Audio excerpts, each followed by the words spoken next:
Bismillahirrahmanirrahim. Assalamualaikum warahmatullahi wabarakatuh.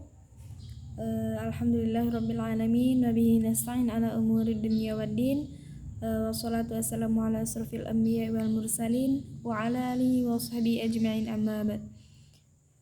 Alhamdulillah, puji syukur kepada Allah. Marilah kita bersyukur karena berkat rahmat dan hidayahnya kita masih diberikan kesempatan dalam pertemuan berikutnya, yaitu yang sekarang dalam mata kuliah Filsafat Pendidikan Islam. Shalawat dan salam marilah kita curahkan kepada baginda kita Nabi Muhammad sallallahu alaihi wasallam dengan lafaz Allahumma shalli ala sayyidina Muhammad wa ala ali sayyidina Muhammad. Baik, dalam pertemuan sekarang saya akan menjelaskan materi yaitu dengan judul Hakikat Metode Pendidikan Islam dalam perspektif Islam. Yaitu metode berasal dari bahasa Yunani, yaitu metodos, memiliki dua kata, yaitu meta yang berarti melalui atau melewati, dan hodos yang berarti jalan atau cara. Metode berarti juga yaitu suatu untuk mencapai suatu tujuan. Dalam bahasa Arab, metode yaitu thoriqoh. Dalam Kamus Bahasa Indonesia, metode yaitu cara yang teratur dalam berpikir baik-baik untuk mencapai maksud, sehingga dapat dipahami bahwa metode berarti suatu cara yang harus dilalui untuk menyajikan bahan pelajaran agar tercapai suatu tujuan pengajaran. Dalam proses pendidikan Islam, metode mempunyai kedudukan yang sangat signifikan untuk mencapai tujuan.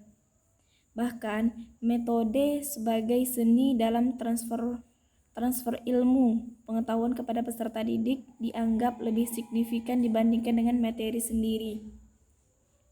Sebuah adigu mengatakan bahwa at-thariqah ahammu minal maddah, yang berarti metode itu jauh lebih baik daripada materi. Adalah sebuah realitas bahwa cara penyampaian yang komunikatif jauh lebih efektif dan disenangi oleh peserta didik, walaupun materi yang disampaikan sesungguhnya tidak terlalu menarik. Sebaliknya, materi yang cukup baik karena disampaikan dengan cara yang kurang menarik, maka materi itu sendiri menjadi kurang dapat dicermati oleh peserta didik. Oleh karena itu, penerapan metode yang tepat sangat mempengaruhi pencapaian atau keberhasilan. Kemudian, sementara metode yang tidak tepat akan berakibat terhadap pemakaian waktu yang tidak efisien. Kemudian, macam-macam metode pendidikan Islam. Yang pertama itu metode amsal atau perumpamaan. Metode perumpamaan adalah metode pendidikan yang digunakan pendidik kepada anak didik dengan cara memajukan berbagai perumpamaan agar materinya mudah dipahami. Dalam Al-Quran surah Az-Zumar ayat 27 disebutkan, sesungguhnya kami telah membuat bagi manusia di dalam Al-Quran ini setiap perumpamaan, supaya mereka mendapatkan pelajaran. At-Tabari menafsirkan ayat ini bahwa Allah Subhanahu wa Ta'ala telah memberikan perumpamaan bagi mereka orang-orang yang musyrik Quraisy dengan berbagai contoh dari umat-umat terdahulu agar mereka takut dan sebagai peringatan supaya mereka mendapat pelajaran. Ayat ini merupakan dalil nakli bahwa Islam menggunakan perumpamaan sebagai metode dalam menyeru manusia pada kebenaran sehingga ia beriman dan beramal soleh. Kemudian yang kedua yaitu metode kisah. Metode kisah adalah mendidik dengan cara menyampaikan kisah agar pendengar dan pembaca meniru atau peserta didik meninggalkan hal-hal buruk serta agar pembaca yang beriman dan beramal soleh. Al-Quran menegaskan pentingnya metode kisah ini, yaitu dalam Al-Quran surah Yusuf ayat 111. Sesungguhnya pada kisah mereka ini terdapat pelajaran bagi orang-orang yang berakal. At-Tabari menafsirkan ayat ini yang berkenaan dengan kisah Nabi Yusuf bahwa terdapat pelajaran atau ibrah dalam kisah Nabi Yusuf dan saudara-saudaranya bagi orang-orang yang mempunyai akal sekaligus sebagai nasihat bagi mereka. Kisah merupakan sangat mempengaruhi atau sangat membekas dalam jiwa peserta didik. Materi kisah dapat disampaikan oleh para guru melalui banyak sumbernya. Adapun metode yang berikutnya yaitu metode dialog atau hiwar. Hiwar adalah dialog antara satu orang dengan yang lainnya. Hiwar dalam Al-Quran adalah segala bentuk dialog yang disajikan dalam Al-Quran, baik dialog Allah dengan para malaikat, dengan para rasul, dengan makhluk lainnya, maupun dialog antara manusia dengan sesama. Menurut An-Nahlawi, dialog adalah percakapan antara dua orang atau lebih melalui tanya jawab mengenai suatu tema atau tujuan. Mereka berdiskusi tentang permasalahan tertentu. Kadang diperoleh hasil, kadang satu sama lain tidak puas, namun terdengar tetap mendapatkan pelajaran. Metode ini memiliki kelebihan dibandingkan daripada metode lainnya. Kelebihannya yaitu pesan disampaikan secara langsung, bagaimana respon yang bersangkutan dapat diketahui. Karena itu, si pemberi pesan dapat menanyakan atau memberikan penjelasan yang lebih masuk akal dan lebih sesuai dengan hati lawan bicaranya. Kemudian dengan metode at-targhib atau at-tarhib.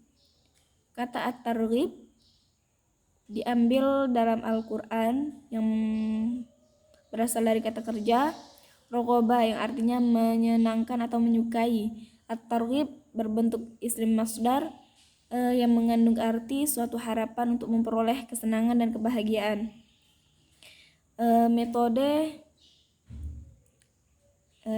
at-targhib atau at-tarhib ini didasari pada asumsi bahwa tingkat kesadaran manusia sebagai makhluk Tuhan itu berbeda-beda. Ada yang sadar setelah diberikan kepadanya berbagai nasihat dengan lisan, dan ada pula yang harus diberikan ancaman terlebih dahulu baru ia akan sadar. Metode ini sesuai dengan kejiwaan manusia bahwa manusia itu menyukai hal-hal yang berbau-bau kebahagiaan, kesenangan, dan ia membenci akan kesengsaraan dan kekurangan.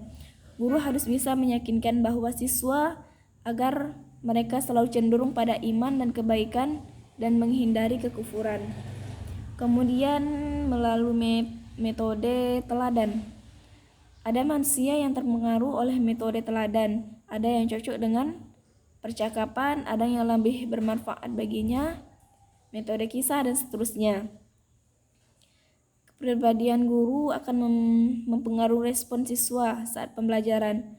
Kompetensi profesional dan pedagogis tidak akan efektif jika kepribadian guru tidak matang.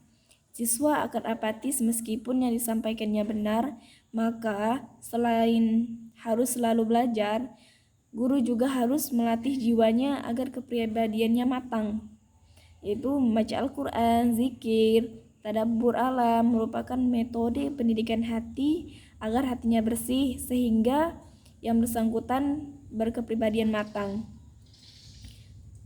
Kemudian urgensi metode pendidikan Islam. Dalam proses pendidikan Islam, metode mempunyai kedudukan yang sangat penting dalam upaya pencapaian tujuan karena ia menjadi sarana yang bermakna penting,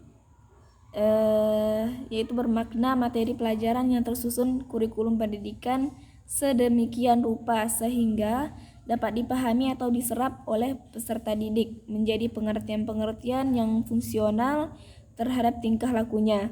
Tanpa metode, suatu materi pelajaran tidak akan dapat berproses secara efektif dan efisien dalam kegiatan belajar, mengajar, menuju tujuan pendidikan. Sebagai salah satu komponen ilmu pendidikan Islam, metode harus mengandung potensi yang bersifat mengarahkan materi pelajaran pada tujuan pendidikan. Cukup sekian dari saya akhiri. Wassalamualaikum warahmatullahi wabarakatuh.